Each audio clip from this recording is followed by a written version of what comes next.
علمی point number 1، سب سے پہلے میں مفتی طارق مسعود صاحب حفظہ اللہ تعالی کا شکریہ ادا کروں گا، تھینک یو بولوں گا ان کو کہ انہوں نے ماشاء اللہ تعالی بہت بڑی نیکی کا کام کیا ہے کہ پوڈ کاسٹ میں انہوں نے اپنے وہ بورے جو جیلم میں لے کے آئے تھے وہ کھول کر پبلک کے سامنے رکھ دیے تاکہ عوام کو پتہ چل جائے.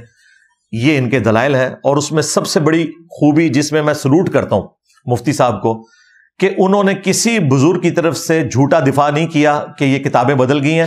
انہوں نے مانا کہ چشتی رسول اللہ پڑھوایا تھا انہوں نے، اور ساتھ یہ بھی مانا کہ یہ ان کو کرنا بھی نہیں چاہیے تھا، لیکن چونکہ بزرگ ہیں اس لیے ہم ان کا دفاع کریں گے. اور بھائی کہنا کیا چاہ رہے ہو؟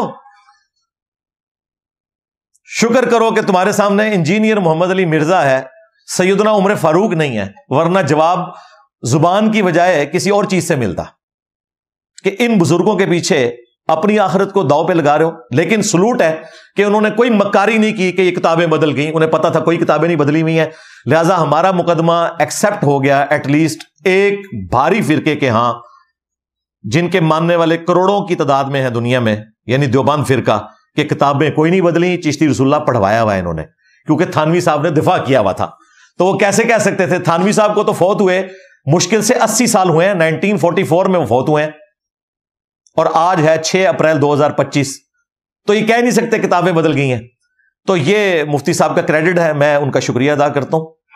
دوسرا، اس اعتبار سے بھی ان کا شکریہ ادا کرتا ہوں کہ ہماری ایک سسٹر اینکر ہیں کرن ناز، ان کے پروگرام میں انہوں نے عید مبارک کا پیغام بھیجا، اگرچہ وہ اینکر نہیں ان سے نکلوایا، تو چلیں پھر بھی ہم اس عید مبارک کو قبول کرتے ہیں. تقبل اللہ منا ومنکم، اللہ تعالی ہماری عبادات بھی قبول کرے اور آپ کی بھی قبول کرے انشاءاللہ تعالی.